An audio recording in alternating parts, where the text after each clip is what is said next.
संपूर्ण भारत जीनगर समाज एकीकरण ग्रुप आपके सुझाव आप निम्न विषयों पर विचार करके भेज सकते हैं। एक समाज का एकीकरण क्यों आवश्यक है? दो समाज के गरीब छात्रों की शिक्षा के क्या उपाय किए जा सकते हैं? तीन समाज के निम्न वर्ग के बालकों के रोजगार की व्यवस्था किस प्रकार की जा सकती है? 4. क्या वर्तमान स्थिति तक गरीब व निरक्षर जींगर समाज के बालकों के हिस्से के आरक्षण का लाभ उच्च वर्ग ने उठाया है? 5.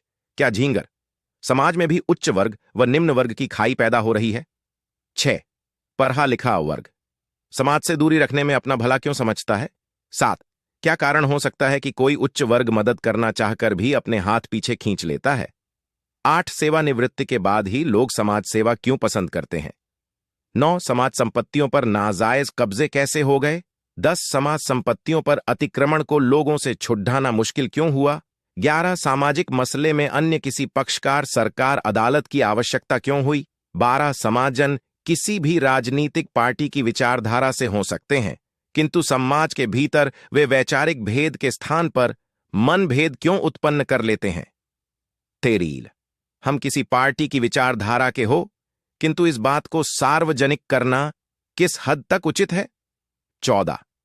क्या भारत के जीनगर समाज की संपूर्ण संपत्तियों को एक रजिस्टर में वर्णित करके संपूर्ण भारत के जीनगर समाज के हस्ताक्षर करके प्रमाणित करने की आवश्यकता है?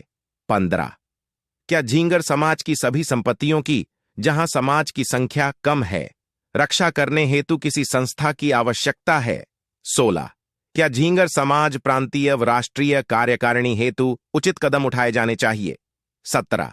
आप जीनगर समाज की प्रांतीय व राष्ट्रीय कार्यकारिणी में किस प्रकार के सदस्य देखने की प्रतीक्षा में हैं?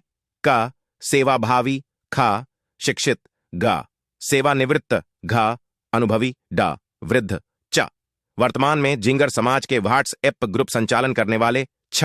बद्धधेय राजनीतिज, ज. कांग्रेस विचारधारा के, झ. भाजपा विचारधारा के, ज. युवा, ट. बेरोजगार, ठ. व्यापारी, ड. कर्मचारी, ढ. महिलाएं, न. नाबालिग, 18. क्या वर्तमान संचालित समितियां जीनगर समाज की प्रांतीय या राष्ट्रीय कार्यकारिणी में समाहित होना चाहिए?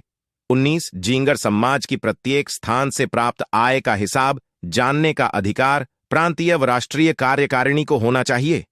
20. क्या ग्राम, तहसील, उपखंड, खंड, जिला, संभाग स्तर पर कार्य करने के लिए अलग अलग अधिकारी होना चाहिए? 21. किसी भी घटना, दुर्घटना, आकस्मिक विपदा का न्यायिक क्षेत्र नियत होना चाहिए? 22. क्या महिला व पुरुष की बराबरी होना चाहिए? उपरोक्त बिंदुओं पर हमें आपकी सलाह भी चाहिए, मार्गदर्शन भी चाहिए। संपूर्ण भारत जीनगर समाज एकीकरण ग्रुप।